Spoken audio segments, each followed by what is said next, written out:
জন্য যদি সময় থাকে, যাতে আপনারা সবাই নিজেদের কোশ্চেনগুলো নিজেরা আস্ক করতে পারেন। আমাদের স্যারদের সাথে একটু সবার পরিচয় করে দিতে চাই। আমাদের সাথে আছেন এমডি গোলাম মোর্শেদ স্যার। স্যার হচ্ছে এখন কোরিয়াতে রিসার্চ অ্যাসিস্ট্যান্ট হিসেবে আছে ডিকে ই ল্যাব, কিউংহাই ইউনিভার্সিটি। এরপরে আমাদের সাথে আছেন আমাদের শাফিনুর আমিন স্যার। তার এখন আছে হচ্ছে ইনহা ইউনিভার্সিটিতে রিসার্চ অ্যাসিস্ট্যান্ট হিসেবে, এবং আমাদের সাথে আছে হুমায়ুন কবির স্যার। স্যারও ইনহা ইউনিভার্সিটিতে রিসার্চ অ্যাসিস্ট্যান্ট হিসেবে আছে। এবং সবচেয়ে বড় বিষয় হচ্ছে যে স্যাররা তিনজনই আমাদের ভার্সিটির অ্যালুমনি। আর আমরা কিছুক্ষণের মধ্যে আমাদের সেশন শুরু করব। তো প্রথমেই স্যারদের কাছে আমার একটা কোশ্চেন ছিল যে স্যার থিসিস কি? মোর্শেদ স্যার যদি একটু আমাদের কাইন্ডলি বলতেন যে থিসিস বিষয়টা কি, যে আমাদের যখন আমরা থিসিস করতে যাই তখন আমাদের ক্ষেত্রে অনেকটা ডাউট চলে আসে যে আমরা থিসিসটা অ্যাকচুয়ালি কি জিনিসটা আমরা বুঝতে পারি না। তো এই বিষয়টাতে স্যার যদি একটু কিছু ডিসকাস করতেন। ওকে, আসসালামু আলাইকুম সবাইকে। আমি মোহাম্মদ গোলাম মোর্শেদ। ধন্যবাদ শাকিলকে কোশ্চেনটা বলার জন্য যে আসলে থিসিসটা কি জিনিস। তোমরা সবাই অলরেডি, তুমি করে বললাম সবাইকে, সবাই অলরেডি জানো যে আমাদের ভার্সিটিতে এটা আসলে রিসেন্টলি বা কয়েক সেমিস্টার আগে শুরু হয়েছে যে থিসিস লেখা বা থিসিস জমা দেওয়ার যে প্রসেস বা প্রক্রিয়াটা, এটা আগে ছিল না। আর এটা অবশ্যই একটা ভালো উদ্যোগ, কারণ হচ্ছে যে তুমি যখন কোনো হায়ার এডুকেশনের জন্য, স্পেশালি যখন হায়ার এডুকেশনে তুমি যখন যাবা বা হায়ার এডুকেশনের জন্য চেষ্টা করবা বা তোমার যদি ইন্টারেস্ট থাকে যে না আমি হায়ার এডুকেশন মাস্টার্স পিএইচডি এগুলোতে অ্যাপ্লাই করবো বা যাবো, এগুলোতে কমপ্লিট করবো, তখন তোমার থিসিসটা অত্যন্ত গুরুত্বপূর্ণ ভূমিকা পালন করে। কারণটা হচ্ছে যে আসলে তোমাকে ইভালুয়েট করার বা তোমাকে মূল্যায়ন করার, যে বাইরের ভার্সিটি গুলো জানে না যে আমরা এখানে কি পড়াচ্ছি বা আমরা কি শিখতেছি, আমরা কি করতেছি, আমাদের বেসিক কেমন, আমাদের ব্যাকগ্রাউন্ড কি, আমাদেরকে মূল্যায়ন করার জন্য হায়ার এডুকেশনে ওরা প্রথমত যেটা খোঁজে যে আমাদের থিসিস পেপার বা রিসার্চ পেপার আছে কিনা, আমাদের গবেষণার সম্পর্কিত কোনো জ্ঞান আছে কিনা, গবেষণা কিভাবে করতে হয়, আমরা কোনো গবেষণার সঙ্গে সংযুক্ত কিনা।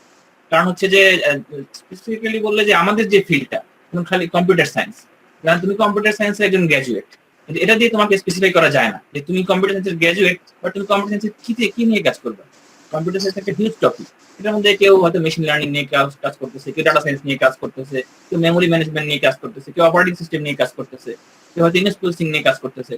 তো তুমি স্পেসিফিক্যালি কোন টপিকস এর উপর, কারণ যখন তুমি হায়ার এডুকেশনে যাবা তখন আমাদের টপিক গুলো স্পেসিফিক হয়ে যায় যে হ্যাঁ আমি মেশিন লার্নিং নিয়ে কাজ করবো, না আমি প্রোগ্রামিং ল্যাঙ্গুয়েজ নিয়ে কাজ করবো, না আমি ডাটা স্ট্রাকচার অ্যালগরিদম নিয়ে কাজ করবো। তখন তোমাকে স্পেসিফিকলি একটা টপিকস এর উপর তোমার বেসিক ভালো হতে হয় বা ওটা নিয়ে তোমার গবেষণা বা ওটা নিয়ে তোমাকে সামনে আগাইতে হবে। পুরোপুরি কম্পিউটার সায়েন্স নিয়ে সামনে আগানো আসলে এখানে পসিবল না। তো যেই জন্য ওরা মূলত আমাদেরকে ইভালুয়েট করার জন্য, যে ওরা যখন স্পেসিফিকলি তোমাকে দেখবে যে না তোমার একটা থিসিস পেপার আছে, তোমার একটা রিসার্চ পেপার আছে কিসের উপর, যে একটা তুমি হচ্ছে ইমেজ প্রসেসিং নিয়ে কাজ করতেছো, ইমেজের উপর তুমি কন্ট্রিবিউট করার ট্রাই করতেছো, ইমেজের উপর মেশিন লার্নিং বা ডাটা সায়েন্স নিয়ে কাজ করতেছো, তখন তারা ওই ল্যাব গুলো বা ওই প্রফেসর গুলো বুঝতে পারে যে না এই ছেলে রিসার্চের সঙ্গে আমার রিসার্চ ইন্টারেস্ট মিলে যাচ্ছে, বা একে আমি নিলে আমার ল্যাবে সে কন্ট্রিবিউট করতে পারবে বা আমার গবেষণায় সে কাজ করতে পারবে। তো এই জন্য আমাদের থিসিস বা রিসার্চ খুবই দরকার। আর থিসিস এখানে এতক্ষণ যেটা বললাম আসলে থিসিস এর গুরুত্ব কেন এখন এই সময়, আর এখন যে কোশ্চেনটা ছিল আমাদের থিসিসটা আসলে কি, থিসিসটা আসলে তুমি এখন বলতে পারো যে এক কথায় একটা গবেষণা প্রবন্ধ, একটা গবেষণা কাজ, ঠিক আছে, একটা রিসার্চ। সাপোজ তুমি হয়তো ইমেজ প্রসেসিং নিয়ে কাজ করতেছো, কিংবা মেশিন লার্নিং নিয়ে কাজ করতেছো বা ডাটা সায়েন্স নিয়ে কাজ করতেছো। তো এই মেশিন লার্নিং বা ডাটা সায়েন্স বা ইমেজ প্রসেসিং স্পেসিফিক টপিক, এটার মধ্যে তুমি কি কন্ট্রিবিউট করছো। আমরা যেটা আন্ডার গ্রাজুয়েট লেভেলে যে থিসিস, ওটাতে আমরা অনেক কন্ট্রিবিউট চাই না, বা ওরা বা প্রফেসররা বা যারা তোমাকে নিবে অনেক কন্ট্রিবিউট চায় না। ওরা চায় না যে না তুমি একবারে সায়েন্টিস্ট হয়ে যাও বা অনেক কিছু তুমি গবেষণা করে ফেলো। ওরা চায় যে তোমার এইটার ব্যাকগ্রাউন্ডটা ক্লিয়ার কিনা। এই জন্য আমাদের স্পেসিফিক একটা টপিকস এর উপর, স্পেসিফিক কোনো অ্যালগরিদম অথবা ডাটার উপর বা স্পেসিফিক কোনো স্ট্রাকচারের উপর, যে তুমি তোমার একটা প্রবন্ধ, একটা থিসিস বা একটা কি বলা যায় এটাকে, একটা গবেষণা তুমি যদি তাকে প্রেজেন্ট করো যে না প্রফেসর আমি এই গবেষণাটা করছি আমার স্টুডেন্ট লাইফের শেষে, আমার বেসিক নলেজ কাজে লাগিয়ে আমি এই গবেষণাটা, আমার এই পেপারটা বা আমার এই প্রবন্ধটা আমি তোমাকে দেখাতে চাই। তো এই গবেষণা বা প্রবন্ধটা বা স্পেসিফিক টপিকস এর উপর, যেটা থেকে স্পেসিফিক তুমি কিছু আইডিয়া প্রেজেন্ট করতেছো হয়তো, বা অথবা কিছু রিভিউ করতেছো, অথবা কোনো একটা অ্যালগোরিদমের উপর অপটিমাইজ করার ট্রাই করতেছো।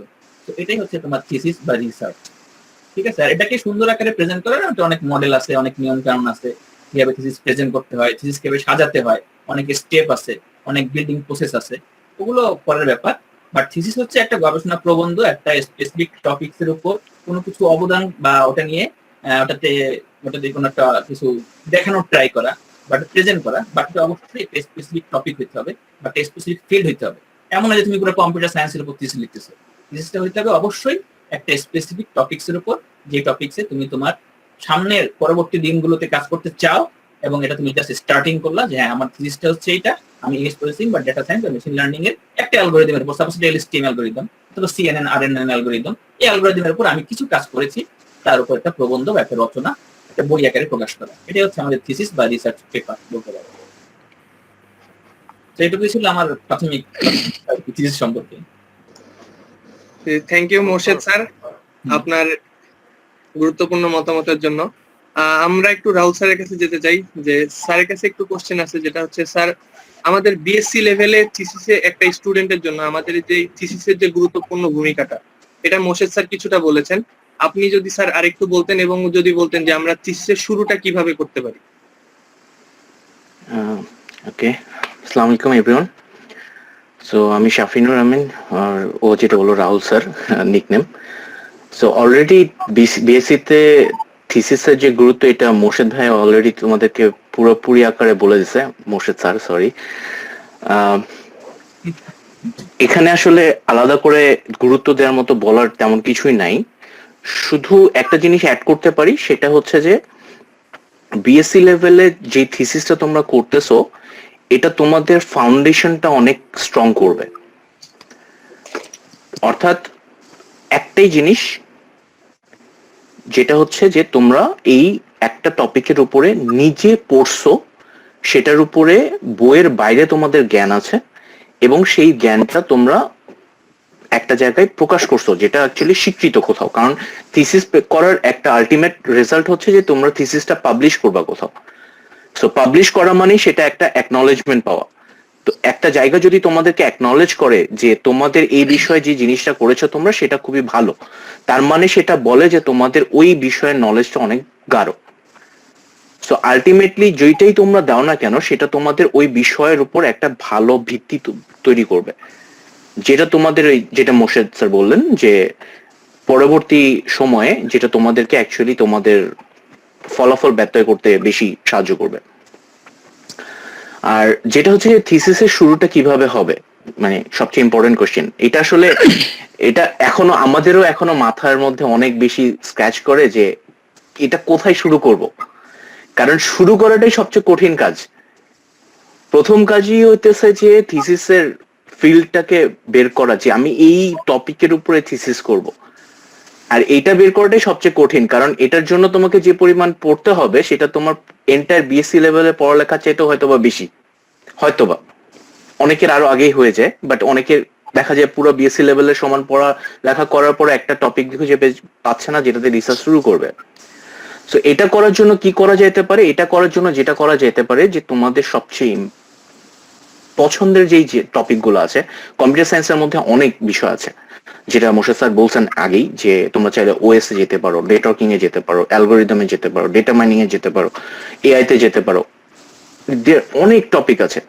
তোমাকে যেটা করতে হবে, তোমাকে স্পেসিফিক একটা টপিক প্রথমে খুঁজে বের করতে হবে, যেই টপিকটা তোমাকে কি বলবে, যে টপিকটা তোমাকে অ্যাকচুয়ালি আকৃষ্ট করে, যে টপিকের উপর তুমি ইন্টারেস্টেড। এমন টপিক যদি তুমি খোঁজো যেটা কারেন্টলি অনেক পপুলার বাট তুমি ইন্টারেস্টেড না, তাহলে যেটা হবে যে একটা পর্যায়ে যে রিসার্চ করার ইচ্ছাটা মরে যাবে, কিংবা এটা একটা ধরনের আর কি বার্ডেন হয়ে যাবে তোমার উপরে, যেটার জন্য যে অনেকেই আছে যেটা মাঝপথে রিসার্চ করা বন্ধ করে দেয়, বলে তাকে দিয়ে রিসার্চ হবে না। এরকম ফ্রাস্ট্রেশনে ভোগা পাবলিক অনেক আছে, আমাদের মধ্যেই আছে। তো যে এই ফ্রাস্ট্রেশনে যাতে না পড়তে হয় সেই জন্য এমন একটা বিষয় চুজ করতে হবে যেটাতে তোমার অনেক ইচ্ছা আছে রিসার্চ করার, বা যেটার উপরে তুমি ইন্টারেস্টেড। সো ওই টপিকটা নিয়ে ওই টপিকের কারেন্ট সিচুয়েশন কি, কারেন্ট ট্রেন্ড কি, সবাই কি বলতেছে, যে এই টপিকে এখানে এরকম কাজ হচ্ছে, ডেভেলপমেন্ট কি হচ্ছে, কারেন্ট ওয়ার্ল্ডে ওটার কি অবস্থা আছে, এই জিনিসটার সাথে নিজেকে পরিচয় করতে হবে। যখন তুমি এটাকে পরিচয় করে নিতে পারবা তখন তোমার একটা নির্দিষ্ট আইডিয়া হবে যে আমার এই এরিয়াতে রিসার্চটা করা লাগবে, এবং ওই আইডিয়াটাই অ্যাকচুয়ালি তোমার স্টার্টিং পয়েন্ট রিসার্চের। তো এখান থেকে তুমি রিসার্চ টপিকে সিলেক্ট করবে কিভাবে তার পর্যন্ত যাওয়ার কিন্তু অনেক অনেক লম্বা একটা লাইন। কিন্তু এটা তোমাকে একটা স্কোপ দিল, যেই স্কোপটা তুমি এখন আরো নার্চার করবা, যেটা থেকে তুমি বের করতে পারবা তুমি কিসের রিসার্চ করবা। সো এটা হচ্ছে রিসার্চের হাতে খড়ি, যখন তুমি এটা ঠিক করতে পারছো যে আমি এই লাইনে রিসার্চ করতেছি। এখান থেকে টপিকে যখন যাচ্ছি তখন হচ্ছে আমাকে একটা একটা করে বিষয় নিয়ে যেতে হবে। প্রতিবার আমাকে পড়তে হবে, বিভিন্ন রিসার্চ পেপার পড়তে হবে, বিভিন্ন জার্নাল পড়তে হবে। দুইটা সিমিলার জিনিস, বাট জার্নালে অনেকগুলো রিসার্চ পেপার থাকে আর কি।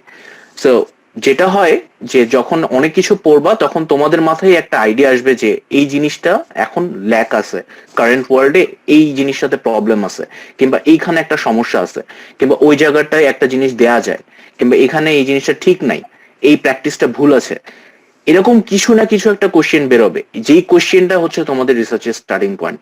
এই কোশ্চেনটাই তোমাদের রিসার্চের গোল নির্ধারণ করবে, এই কোশ্চেনটাই তোমাদের রিসার্চ কন্ডাক্ট করতে সাহায্য করবে, এবং এই কোশ্চেনটার আনসারই তোমাদেরকে অ্যাকচুয়ালি বলবে যে তোমাদের রিসার্চটা কতটুকু সাকসেসফুল হবে।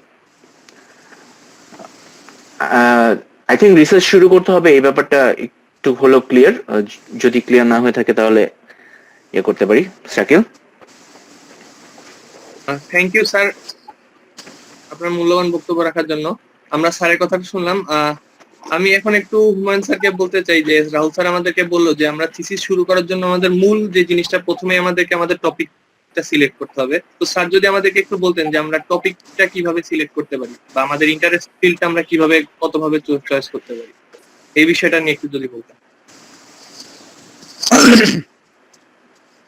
আসসালামু আলাইকুম এভরিওয়ান, আমি হুমায়ুন কবির। আমাদের অলরেডি দুইজন অভিজ্ঞ স্যার অনেক কথা বলেছে। এর মধ্যে টপিক সিলেক্ট করা এটা আসলে অনেক অনেক কঠিন একটা বিষয়। তারপরে বলি, রাহুল স্যার অলরেডি তার আলোচনায় বলছেন যে এটা চুজ করতে করতে অনেকের অনেক সময় চলে যায়, প্রায় 1-2 বছর চলে যায়। তারপর হচ্ছে টপিক শুরু হয়, তারপর হচ্ছে কাজ আসে। কিন্তু আমরা যদি কয়েকটা জিনিস খেয়াল রাখি সেই ক্ষেত্রে হয়তো টপিকটা সিলেক্ট করা খুব সহজ হবে। তো কিভাবে আসলে সহজে টপিক সিলেক্ট করা যায় সেই ক্ষেত্রে চিন্তা করতে হবে কয়েকটা বিষয়, যেমন ইম্পর্টেন্স, যেটা নিয়ে আমি রিসার্চ করতেছি এটার গুরুত্ব কতটুকু। এটার যদি গুরুত্বই না থাকে তাহলে আসলে আলটিমেটলি রিসার্চ করে লাভ নাই ওই ফিল্ডে। দ্বিতীয় যেটা, এটা কি বাস্তবসম্মত কিনা, মানে আমি ধরো একটা বিষয় নিয়ে গবেষণায় শুরু করতে যাচ্ছি কিন্তু এটা আসলে বাস্তবসম্মত না, বা রিসোর্সের অভাব হবে এক সময়, তো সেই ক্ষেত্রে আমার গবেষণাটা বন্ধ হয়ে যেতে পারে। তৃতীয় যেটা চিন্তা করতে হবে সেটা হচ্ছে আমি যেই টপিকটা নিয়ে রিসার্চ করব সেটা কি খুব বেশি কঠিন নাকি খুব বেশি সহজ, এটাও একটা পয়েন্ট হইতে পারে। ধরো এমন একটা টপিক সিলেক্ট করলা যেটা খুবই সহজ, এটা নিয়ে আর ফিল্ড নাই, যেমন 2+2=4 বা এই লাইনের যত কিছু আছে আর কি অলরেডি আছে। সো এত সহজ নিয়ে আসলে সমাজে তেমন কোনো ইফেক্ট ফেলবে না। সো সেই ক্ষেত্রে এটা আসলে রিসার্চ হলো না, এটা তোমার জাস্ট ওই বিষয়ে একটা স্টাডি হলো। আর কঠিনের ব্যাপারটা হলো যে এটা কি আসলে খুব কঠিন, মানে এর কোনো সমাধান আছে কিনা, বা এটা কি আলটিমেটলি আমি কত দূর পর্যন্ত নিয়ে যেতে পারবো সেটা চিন্তা করতে হবে। কঠিনের এক্সাম্পল কি দেয়া যায়, ধরো কম্পিউটার সায়েন্সে অনেক কিছু আছে যেগুলা অনেক দিন ধরে অনেকেই গবেষণা করে কোনো রেজাল্ট পাচ্ছে না। যেমন একটা এক্সাম্পল দেই, P=MP, যে এটা নিয়ে কিন্তু অনেকে গবেষণা করতেছে, বছরের পর বছর গবেষণা করতেছে, তারপরেও কিন্তু রেজাল্ট শূন্য। তো কেন শূন্য? কারণ এটা অনেক অনেক কমপ্লিকেটেড একটা বিষয়, পরবর্তীতে তোমরা সার্চ করে দেখে নিও। এগুলো বলে হচ্ছে মিলেনিয়াম প্রাইস, $1 মিলিয়ন পাবা ইমিডিয়েটলি, তাহলে বুঝো কেমন কঠিন। তো শুরুতেই তুমি যদি এমন একটা টপিক সিলেক্ট করো যেটা আসলে অনেকেই গবেষণা করে কোনো ফল বের করতে পারতেছে না, সেই ক্ষেত্রে তোমার প্রসেসটা একটু দূরে হয়ে যাবে। যেহেতু আমরা আন্ডার গ্রাজুয়েট থিসিসকে কেন্দ্র করে বা গবেষণাকে কেন্দ্র করে কথা বলতেছি, তো তুমি এরকম কঠিন বিষয় সিলেক্ট করলে সেটার আউটপুট আস্তে আস্তে তোমার দেখা যাবে এক যুগ পার হয়ে গেছে, সেক্ষেত্রে তোমার আলটিমেটলি ডিগ্রিটাই হবে। সো এটাও একটা ইম্পর্টেন্ট বিষয় আর কি। তারপর চিন্তা করতে হবে রিসোর্স, যে তুমি আহ, যে বিষয়টা নিয়ে রিসার্চ করতে যাচ্ছ এটা রিসোর্স কি অ্যাভেলেবল কিনা, সেটা অনেক গুরুত্বপূর্ণ ব্যাপার। এই যে ধরো মাত্র যে এক্সাম্পল দিলাম, এর বাইরেও ধরো আরো একটা কাজ করতেছো যেটার ক্ষেত্রে হয়তো তোমার অনেক প্রসেসিং পাওয়ার লাগবে, ধরো সুপার কম্পিউটার লাগবে, সেটা কি তোমার কাছে এখন অ্যাভেলেবল না। সো সেই ক্ষেত্রে কি হবে, তোমার রিসার্চটা আটকে যেতে পারে। সো রিসোর্স আছে কিনা সেটাও দেখতে হবে। অথবা ধরো কি বলা যায় যে তুমি মঙ্গল গ্রহের কোনো কিছু নিয়ে রিসার্চ করতে চাও, মঙ্গল গ্রহে হয়তো বাতাবি লেবুর বাম্পার ফলন হবে এটা রিসার্চ করতে চাও, কিন্তু তুমি তো আসলে নাসার সায়েন্টিস্টও না কিছু না, ওইখানে যাইতেই পারবা না। তো ওইটা নিয়ে আসলে আগাইলে লাভ হবে না। সো এটা আরেকটা বিষয়। তো এই এই জিনিসগুলা যদি আমরা খেয়াল রাখি টপিক চুজের ক্ষেত্রে, যে এর কোনো ব্যবহারিক প্রয়োগ আছে কিনা, তাইলে মনে হয় টপিকটা সিলেক্ট করা যাবে। সো এটা ইমিডিয়েটলি যে তুমি শুরুতেই করে ফেলতে পারবা এরকম না, এই জন্য তোমার অনেক স্টাডি করতে হবে। মানে তুমি যে বিষয়ে ইন্টারেস্টেড, রাহুল স্যার যেটা বললো যে যে বিষয়ে ইন্টারেস্টেড সেই বিষয়ে অনেকগুলা পেপার জার্নাল এগুলা পড়াশোনা করলে একটা আইডিয়া আসতে পারে। তখন তুমি একটা নিজের মতো করে কোয়েশ্চেন রাইজ করলা যে এইটা কি করা যাইতে পারে কিনা, তারপরে এটার পার্সপেক্টিভে ডাটা কালেকশন করলা, একটা হাইপোথিসিস দাঁড় করালা, তারপর এক্সপেরিমেন্ট করে দেখলা যে এই এটা তোমার হাইপোথিসিসে সাপোর্ট করে কিনা, তারপর না করলে আবার চেঞ্জ করতে হবে। ওই স্টেপ গুলো ফলো করলে তুমি আলটিমেটলি যে রিসার্চের যে আউটপুট সেটা পাইতে পারো আর কি। সো এটাই মূলত টপিক চুজ করার ক্ষেত্রে এগুলো অবলম্বন করতে হবে। সরাসরি এর কোনো মেথড নাই যে বলে দেব যে এটা ফলো করলেই টপিক চুজ হয়ে যাবে। এই সবগুলা প্রসেসের মধ্য দিয়ে গেলেই ভালো টপিক চুজ করা যাবে বলে মনে করি আর কি। বাকিগুলা পরবর্তী আনসারে কভার করব। Thank you thank you sir আপনার মূল্যবান বক্তব্যের জন্য।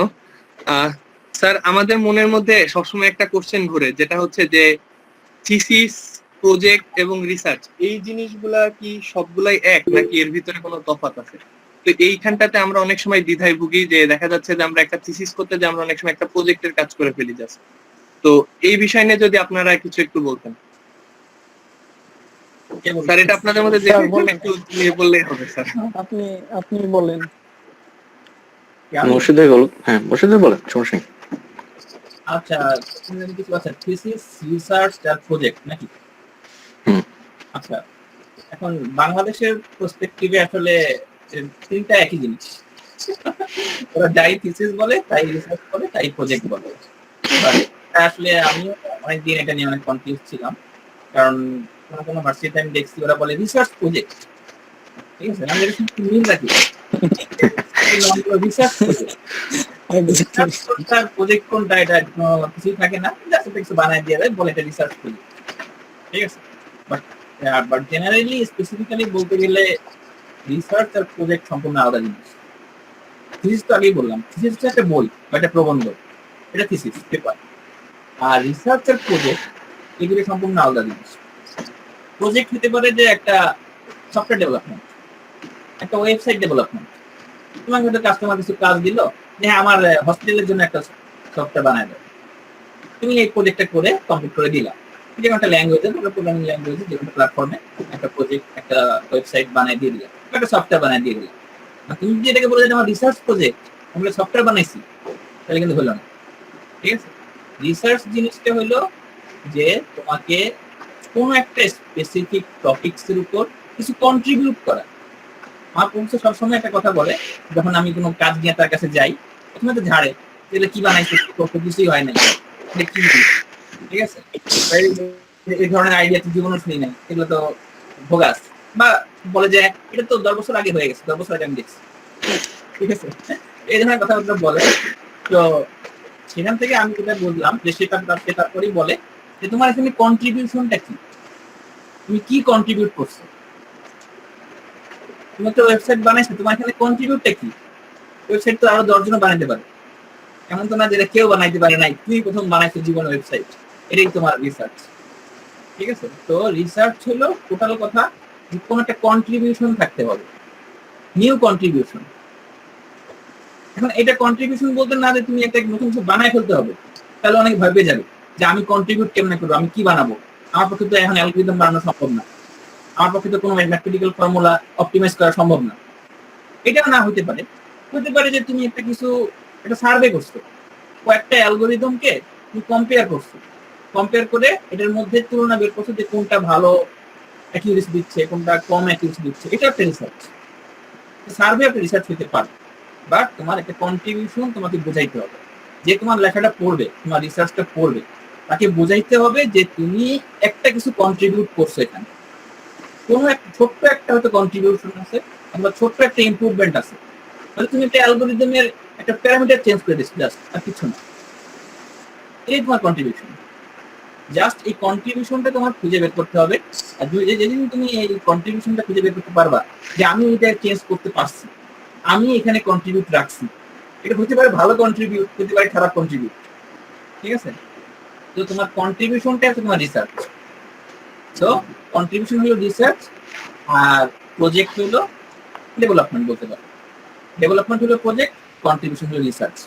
আর যখন তুমি তোমার কন্ট্রিবিউশনটাকে প্রবন্ধ আকারে, বই আকারে পাবলিশ করবা, উপস্থাপন করবা, প্রেজেন্ট করবা, তখন এটা হয়ে যায় থিসিস অথবা থিসিস পেপার। সোজা কথা এটাই হচ্ছে তিনটা ডিফারেন্স। হ্যাঁ Shakib. Thank you sir. Sir আমাদের গেস্টরা কিছু কোশ্চেন করছে, এর মধ্যে আমাদের একটা ভাই আছে রিয়াব ভাই, উনি কোশ্চেন করেছে যে sir how can a undergrad student identify the problem to work on for thesis. তো এখানে ভাই আর কি আপনাদের সবার কাছেই কোশ্চেনটা করেছে, আপনারা যদি একজন অ্যান্সারটা দিতেন।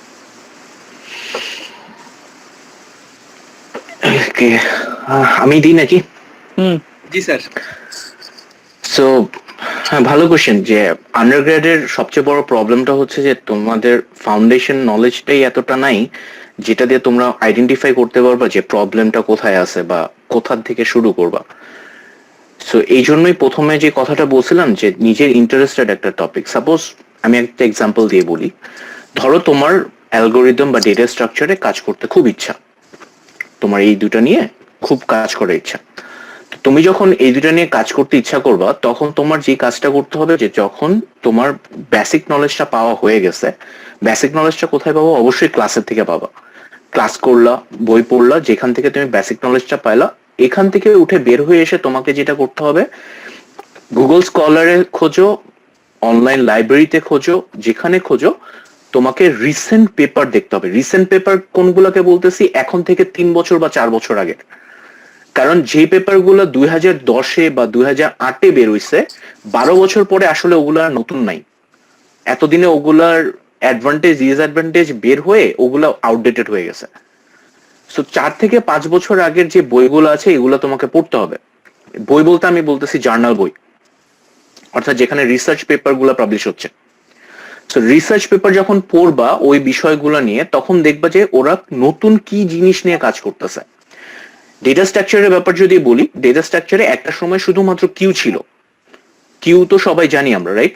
এখানে কিউ ডেটা স্ট্রাকচার সম্পর্কে তো পরিচিত আছে আশা করি। সো কিউ ডেটা স্ট্রাকচারটা একসময় মানে ডেটা স্ট্রাকচারে শুধু কিউ ছিল। কোনো একজন এই কিউ নিয়ে চিন্তা করতে করতে হঠাৎ করে মনে পড়ছে, আচ্ছা আসলেই তো যদি কারো ইমার্জেন্সি দরকার থাকে তাকে কি আমি কিউ ধরে ধরে ঢুকাবো? তাকে তো তাড়াতাড়ি ঢুকাইতে হইতে পারে। এই চিন্তা থেকে একজনের মাথায় আসছে যে এটা নিয়ে রিসার্চ করা লাগবে, এবং সে প্রায়োরিটি কিউ বের করছে। ইমাজিন তোমরা যখন এই কাজটা করতে যাচ্ছ, তোমাদের জন্য জিনিসটা এত ডিফিকাল্ট কেন হবে? কারণ এত বছর এত যুগ পরে নর্মাল এই চিন্তাগুলো অ্যাকচুয়ালি অলরেডি চলে আসছে সবার মাথায়। তো তোমাদের যে চিন্তাগুলো করতে হবে সেটা হচ্ছে যে এখানে কি প্রবলেম আছে। দেখবা প্রত্যেকটা রিসার্চ পেপারেই একটা চ্যাপ্টার থাকে, যে চ্যাপ্টারে লিমিটেশনস লেখা থাকে। সেখানে প্রতিটা রিসার্চ পেপারে কি সমস্যা পাইছে, ওই টেকনিক ইউজ করে কেন ঝামেলা পড়ছিল, কিংবা এটার ফিউচার স্টাডি কি হইতে পারে, এই জিনিসগুলো খুব সুন্দর করে ব্যাখ্যা করা থাকে। তুমি যখন একটা না 50টা 60টা পড়বা, তখন তোমার অটোমেটিক্যালি মাথায় চলে আসবে যে এইখানে সমস্যা আছে, এটা নিয়ে কাজ করতে হবে। এখন সমস্যা পাইলে কি আমি কাজ করা শুরু করব? না, আমি সমস্যা পাইলে আগে আমাকে জানতে হবে যে এই সমস্যাটা আমি ঠিকমতো বুঝতেছি কিনা। এখন তুমি এমন একটা সমস্যা পাইলা, দেখে মনে হলো যে অনেক ইন্টারেস্টিং, কাজ করা শুরু করলা, কিন্তু তোমার এটার সম্পর্কে সলভ করার কোনো আইডিয়া নাই, তাহলে তুমি এটাতে কিছু করতে পারবা না। তুমি ওই সমস্যা নিয়ে অনেক দিন পড়ে থাকবা, ওইটার কোনো সমাধান বেরোবে না। তো তোমাকে এমন একটা সমস্যা নিতে হবে যেটার ব্যাপারে তুমি চিন্তা করতেছো, আচ্ছা এই সমস্যাটাতে এইভাবে সলভ করা যায়, এবং সেটা তোমার রিসার্চের শুরু। এইভাবে তুমি রিসার্চটাকে আইডেন্টিফাই করতে পারবা। আমি কি বুঝাইতে পারতেছি জিনিসটা তোমাদেরকে? জি sir. I hope so. Okay, so এটা ছাড়া আর কোনো কোশ্চেন? মানে এভাবে শুরু হবে, এরপরে আরো অনেক স্টেপ যাবে। জি স্যার। স্যার আমাদের এখানে আরেকটা ভাই আছেন, উনি আরেকটা কোশ্চেন করেছে যে স্যার গুগল স্কলারে যে লিখিত পেপার গুলো দেখায় সেখানে অনেক প্রিমিয়াম জিনিস দেখায়, মানে হচ্ছে এগুলা কিনে নিতে হয় বা ডলার দিয়ে বাই করতে হয়, তো সেই ক্ষেত্রে কিভাবে কি করার? তো আমার মনে হয় এখানে জিনিসটা হচ্ছে যদি আমার পেপারটা দরকার হয় আমার সেক্ষেত্রে সেটা কিনে নিয়ে কাজ করতে হবে। শাকিল, প্রবলেমটা হচ্ছে যে আমরা গুগল মিট অনলাইনে আছে, এখানে অ্যাকচুয়ালি মানে আমাদের পাইরেটেড স্টাইলের কথা বলাটা উচিত না। তো এটার ব্যাপারে আনসার দেওয়াটা আসলে খুব জটিল। তবে আমি জাস্ট সিম্পলি এটা বলে দিতে পারি যে দেয়ার আর থাউজেন্ডস অফ সাইটস যেখানে তোমরা পেপার ফ্রি নামাইতে পারবা। ওপেন অ্যাক্সেস জার্নাল আছে, হ্যাঁ, ওপেন অ্যাক্সেস জার্নালসও আছে অবভিয়াসলি। আর তাছাড়াও যেই কিছু সাইট আছে যেখানে তুমি প্রত্যেকটা পেপারে ডিওআই থাকে, খেয়াল করো। ডিওআই হচ্ছে একটা নাম্বার যেটা দিয়ে পেপারটাকে ইউনিকলি আইডেন্টিফাই করা যায়। এই ডিওআই নাম্বারটা দিয়ে অ্যাকচুয়ালি পেপারটা নামানো যায়, যদিও জিনিসটা স্ট্রিক্টলি স্পিকিং লিগাল না। বাট বিএসসি স্টুডেন্টদের জন্য আমি এটা বুঝতেই পারি যে সব পেপার কিনে পড়া সম্ভব না, এবং আমাদের দেশে এই ফ্যাসিলিটিও নাই যেখানে অনেকগুলো অনলাইন জার্নালে আমাদের সাবস্ক্রিপশন থাকে। সো টেকনিক্যালি যেটা করতে হবে, যে করতে হলে ওভাবেই করতে হবে, ইলিগালি করতে হবে, কিছু করার নেই। মোর্শেদ ভাই কি কিছু বলতেছিলে এই ব্যাপারে কোনো এক্সট্রা? না, এর ব্যাপারে বলতেছিলাম যে মানে আমরা যারা বাইরে আছি বা আমাদের হয়তো এই অ্যাক্সেস গুলো আছে, আমি জানি যদি এরকম একটা গ্রুপ থাকে এই গ্রুপের আন্ডারেই, যে ওরা যদি রিকোয়েস্ট করে তাহলে আমরা হয়তো এখানে, এটাও বলা ঠিক না, এটাও ইলিগাল, এক্স্যাক্টলি, ঠিক আছে, আমরা হেল্প করতে পারি। এছাড়াও হচ্ছে লাস্ট একটা ডিসকাশনে আমরা বলছিলাম কিন্তু মোটামুটি সাই হবে, কিন্তু সবগুলা পেপার নামানো যায়, অনেকগুলাই নামানো যায়, হ্যাঁ ওইটা ট্রাই করে দেখা উচিত। 1 বছরের আগের যত পেপার আছে যেগুলো আর কি হার্ড কোডেডলি পাবলিশ হয়ে গেছে, এগুলো সাই হবে সবগুলোই নামানো যায়। Thank you sir. স্যার আরেকটা জিনিস আছে যে যদি রিভিউ আর্টিকেলের ব্যাপারে যদি একটু ধারণা দিতেন, এটা আমাদের অডিয়েন্স থেকে একটা কোশ্চেন, যে রিভিউ আর্টিকেলের ব্যাপারে একটু ধারণা চাচ্ছিল তারা। তোমরা কি মিন করতেছো পিয়ার রিভিউ পেপারস এর ব্যাপারে? শাওন আক্তার সৌরভ, আপনি যদি থাকেন তাহলে একটু কোশ্চেনটা ক্লিয়ার করতেন যদি স্যার।